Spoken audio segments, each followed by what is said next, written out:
Do you feel awkward on camera, unsure of what to say? Trust me when I tell you, you're not alone. But let me show you how you can create content that builds trust even if the spotlight's not your thing. Hi, I'm Joe Nortrup, author of Learn How to Build a Brand for Smart People in Under 2 Hours, and I help late bloomers and second act professionals like you become prominent persons of impact in the digital trust economy. You don't have to be flashy. You just need to be real. Let me show you how. That's what we're going to talk about today in this episode of Get Voice Engine. I'm Joe Nortrup, your host. I'm glad you're here. Let's jump in. Welcome to Get Voice Engine, where you'll learn the fundamentals of how to build a personal brand, the process for developing your own unique niche, and finding your voice. I'm your host, Joe Nortrup. Let's get started.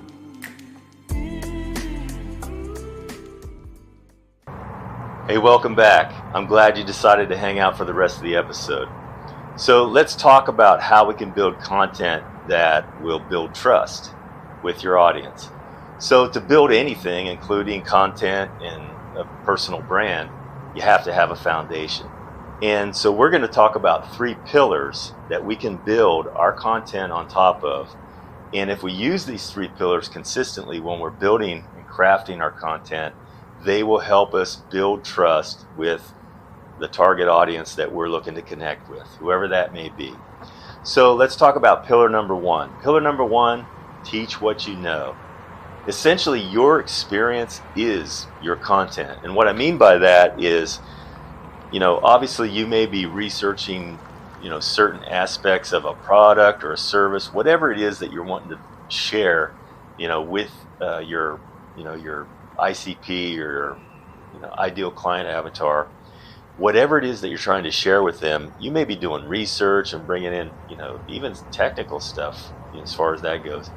But all of that is going to be informed by your experience, your past experience, whether it's in corporate America or as a business owner or just personal experience. You're going to draw on that well. So it's going to really, flavor or inform how you present that information, and that's really what is going to be, part of what builds trust with your audience, is that you're going to come across as authentic, because you are being authentic if you do this, and that resonates with people. That's what people are looking for, is authenticity, so that they can trust you and feel like they can trust you. So don't think about trying to be trendy. Don't think about wanting to go viral. Think about how you can be useful, and think about how you can draw on that deep well of decades of experience that you have to be useful, to help somebody be able to accomplish or just take one step further towards their goal. And that will resonate with people, and they'll come back for more of that. So you can think of things like, one thing that you learned the hard way. What a great opportunity to share a lesson like that. Think about something that you just didn't get it until you kind of get knocked upside the head with it, and you learned a great lesson, and now you have the opportunity to share that lesson with someone else and potentially help them prevent making the same mistake and not having to learn the hard way like you did. How about a mindset shift? Think about how you may have been working towards a certain goal or achievement, and you just couldn't seem to get there, and then finally you had this light bulb moment where you realized it really wasn't that the goal was unattainable. It was just the way that you were looking at things, and that you really needed to shift your perspective a little bit, have this mindset shift. And once you did, you were able to go on and achieve that goal or that accomplishment. Those are great nuggets of gold. How about a strategy that you learned through your years of experience in business? You helped to solve client problems. Perhaps there are strategies there that you developed yourself that helped a client, and now you have the opportunity to share those strategies with others outside of that, the way you originally used those strategies to help others achieve their personal goals. There's great openers that you can use when you're trying to attract someone's attention to your content of this kind, where you're using your experience. You could use openers like, for example, one thing I wish I'd have known earlier in my career. That's a great opener. That's something that would stop the scroll quite a bit, because people want to know, well, what was that one thing that they wish they'd have known? Maybe I need to know what that one thing is. So they stop scrolling, look at your content. Or how about something like, here's a common mistake that I see people making all the time. Wow, if they're already looking at your content and then they see this, you might call this a hook or whatever, but if they see you making this statement, a common mistake I see people make all the time, I would want to know what that common mistake is, because I don't want to make it myself. So think in terms of how you can offer value. Don't worry about, like I said, being flashy. Think about how you can be useful. And this first pillar is going to prove to be something that's going to help you build trust with those that you're sharing your content with. So let's move on to pillar number 2. So pillar number 2, tell a story. People love stories. Stories resonate and can really connect, and they also bring authenticity to the content. So telling a story is great. You can tell stories about, wins that you've had in your life and share that encouragement with people. You can talk about failures that you've had. Failures are oftentimes just as valuable, if not more so, than hearing about somebody's wins, because if a person can learn from another person's failures, again, they can avoid making those same mistakes and possibly accelerate their progress towards making their goal by learning from the mistakes of others. So failures are great.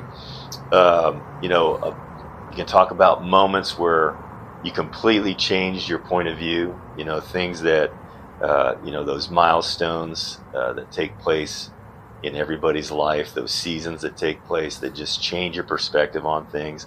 These are great opportunities to share insight with people that may otherwise never hear your own unique take on this thing, and they hold great value. And then if you can intertwine that storytelling into some sort of nugget of gold, nugget of value that's going to help your ideal client avatar, your ICP, move one step further towards their personal goal, or understanding how to use your product or service in a more beneficial way, then that's going to build trust. So this is that second pillar, again, which is geared towards helping us develop content that builds trust, just like we talked about in the introduction, because trust, we know, is an integral part of the digital trust economy. Without trust, you're going to have a hard time transacting business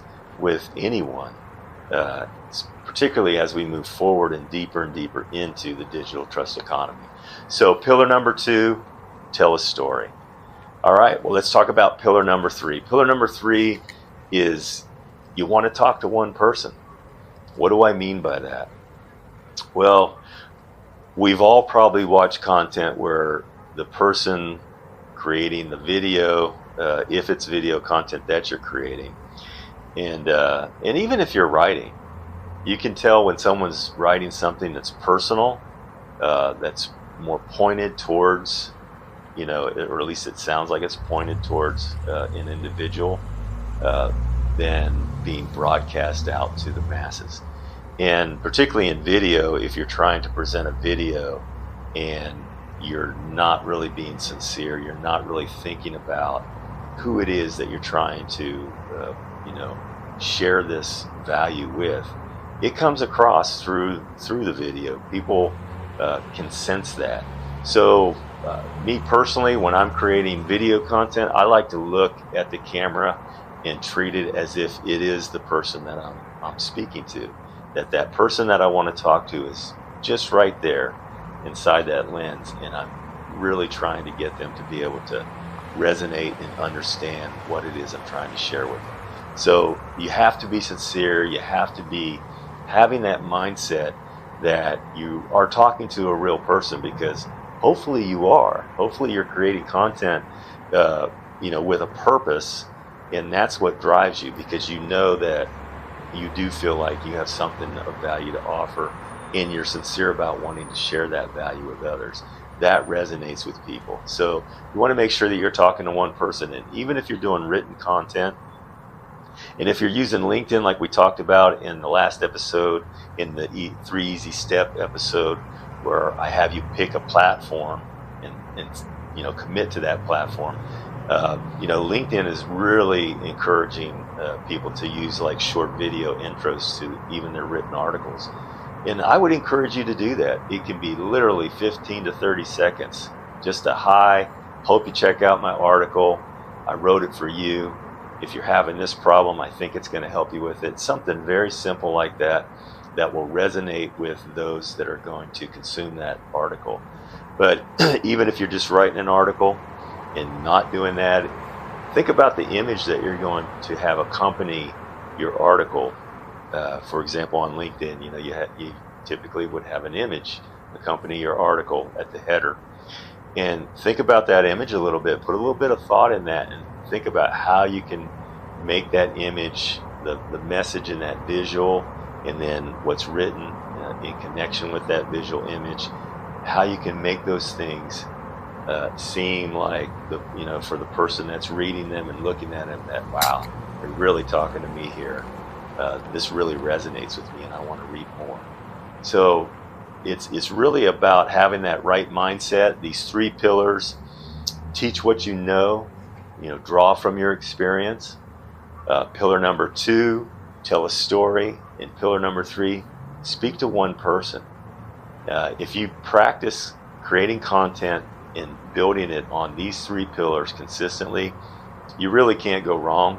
Of course, everybody who starts to build their personal brand, or a brand even for a business, is going to go through, something that you might call the dip, or, a period of time where you feel like you're presenting this content to nobody.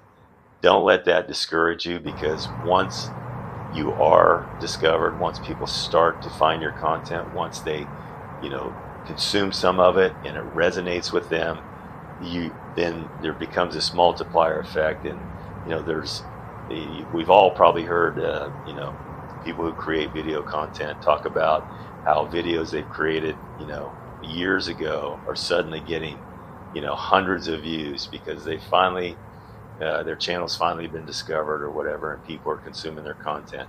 So there is this multiplier effect if you just consistently create content and don't give up.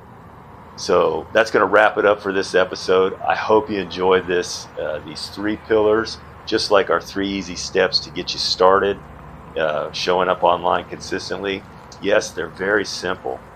The payoff comes in the actual doing of them. That's where you're going to see the magic. That's where it happens. Doing these things consistently and applying some thought like these 3 pillars, you're going to see some results. So anyways, glad you were here this week. Come back and see us again. I'll have some more content created for you that I hope will help you on your journey of creating a personal brand. Next week, I'm going to talk about how you can create content in such a way that we can create a system that's just going to produce endless ideas for you, so that you're never going to feel like you're running out of ideas for content. So we're going to put a little system in place that's going to help you with that, make content creation that much easier, at least getting the ideas flowing, and how to pursue that. So glad you're here. Come back and see us again, and in the meantime, take care.